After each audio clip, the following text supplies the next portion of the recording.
Panibago na namang kwento ang inyong mapapakinggan dito lang sa KLTV Kwentong Kababalaghan. Maraming salamat po sa suporta. Kababalagan sa release ng train ng dalawang magkasintahan. Hating gabi na sa estasyon ng tren sa may lumang riles sa probinsya ng San Gerardo. Tahimik ang paligid, tanging huni ng mga kuliglig at malamig na simoy ng hangin ang naririnig. Sa gilid ng riles, nakaupo sina Marco at Lena, magkasintahan na kilala sa kanilang lugar bilang laging magkasama kahit sa pinakadelikadong lugar. Sigurado ka ba bang dito natin aantayin yung sinasabi mong midnight train? Tanong ni Lena, nakadikit sa braso ni Marco. Oo, sabi sa tatay ko, minsan lang to dumaan, pero hindi ordinaryong tren, multo raw yung sakay, pabulong na sagot ni Marco. Gusto kong makita kung totoo.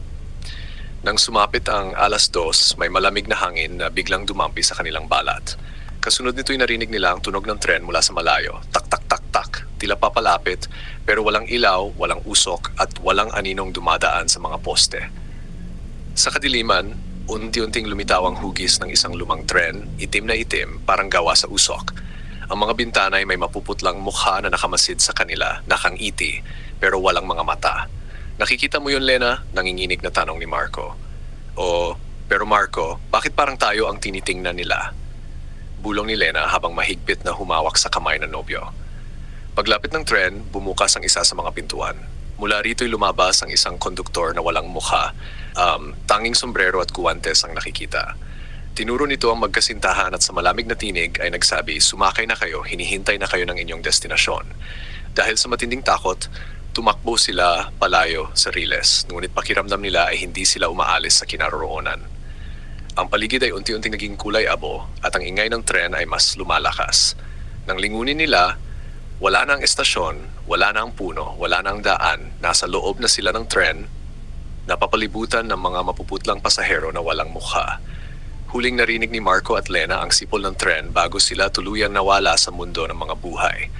Sa bayan ng San Gerardo, hanggang ngayon ay may kwento na kung minsan, sa hating gabi, may makikitang magkasintahan na nakaupo sa loob ng ghost train, palaging magkahawak ang kamay, at nakatingin sa bagong biktima. Makalipas ang 3 buwan mula nang mawala sina Marco at Lena, kumalat ang kwento sa buong San Gerardo. Pero karamihan ay iniisip lang na gawa-gawang takot iyon. Hanggang sa isang gabi, 3 kabataan mula sa kalapit baryo ang naglakas loob na puntahan ang lumang riles. Sina Rico, Angela at Paolo ay pawang mahilig sa adventure. Bit-bit ang flashlight at kamera, naglakad sila patungo sa estasyon na matagal nang inabandona. Habang papalapit, ramdam na nila ang malamig na hangin kahit mainit pa ang gabi. Siguraduhin yung naka-record to.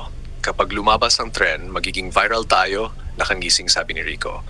Pero hindi pa man sumasapit ang 2:00, unti-unti nang narinig ang tak-tak-tak-tak-tak mula sa malayo. Nang tumingin sila sa direksyon ng tunog, wala silang makita maliban sa manipis na usok na gumagapang sa riles. Unti-unting sumulpot ang ghost train. Itim, luma at parang gawa sa anino. Sa bawat bintana, may mga mukhang mapuputla na nakatitig sa kanila. Biglang napansin ni Angela na sa isang bintana may magkasintahan, mahigpit na maghahawak ang kamay, nakangiti pero malamlam ang mga mata. Mga kuya, sila ba yun? Sila ba sina Marco at Lena? Pabulong niyang tanong. Bago pa makasagot sina Rico at Paolo, bumukas ang pinto ng tren. Lumabas muli ang konduktor na walang mukha at tinuro sila. Sumakay na, hindi kayo makakatanggi.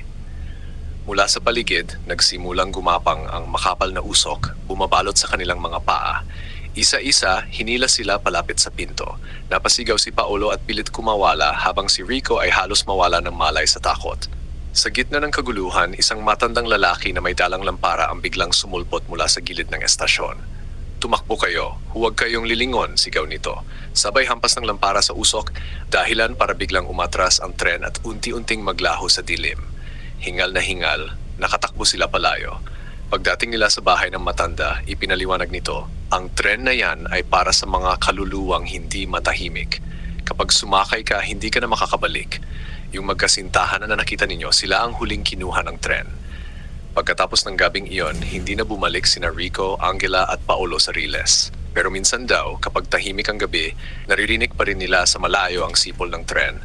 At sa kanilang panaginip, nakikita nilang nakaupo sina Marco at Lena, nakangiti at may bakanteng upuan sa tabi nila.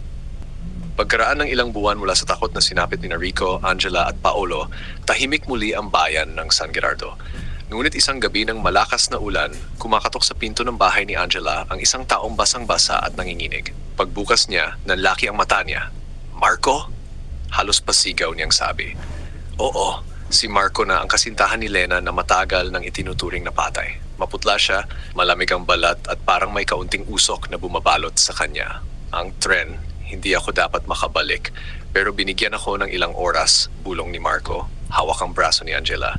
May darating na gabing huling hinto ng tren. Kapag dumating yon, kukunin nito ang lahat ng taong naroon sa paligid ng Riles, buhay man o patay. Kinwento ni Marco na sa loob ng ghost train, walang oras, walang araw o gabi, parang nakakulong sa walang katapusang biyahe. Nandun pa rin si Lena pero hindi na siya nagsasalita. Ang mga pasahero ay unti-unting nagiging walang mukha hanggang sa hindi mo na makilala ang sarili mo. "Marco, bakit ikaw ang nakalabas?" tanong ni Angela nanginginig. "Binigyan ako ng pagkakataon ng isang pasaherong matagal nang nakakulong roon. Sabi niya kung hindi ko babalaan ang mga tao, dadami pa ang sasama sa amin. Pero huminto siya at napatingin sa bintana. Kapalit nito, babalik ako bago sumikat ang araw. Hindi ako pwedeng maiwan dito." Kinabukasan, tinipon ni Angela sina Rico at Paolo. Pinilit nilang kumbinsihin ang mga tao sa bayan na huwag lumapit sa Riles lalo na sa hating gabi ng susunod na kabilugan ng buwan. Pero karamihan ay hindi naniwala. Dumating ang tinutukoy ni Marco na gabi. Habang nakatago sina Angela, Rico at Paolo sa bahay ng matanda na may lampara, narinig nila ang malakas na sipol ng tren. Kasabay nito, nakita nila sa malayo ang mga taong tila hinihila ng usok palabas ng kanilang bahay, parang nasa ilalim ng hipnotismo. Sa gitna ng ulan, sumilip si Angela at nakita ang tren na nakahinto sa estasyon. At sa pintuan nito, nakatayo si Marco. Ngumiti siya ng malungkot at bago sumakay sumigaw siya, "Kapag narinig ninyo ang sipol, huwag lumapit dahil hindi na kayo makakabalik." Sumara ang pinto at sa isang iglap, nawala ang tren sa dilim. Ngunit mula noon, bawat kabilugan ng buwan, may mga bahay na natatagpuang bakante. At ang mga nawawalang tao, nakikita raw sa bintana ng ghost train, nakatitig naghihintay sa susunod na biktima.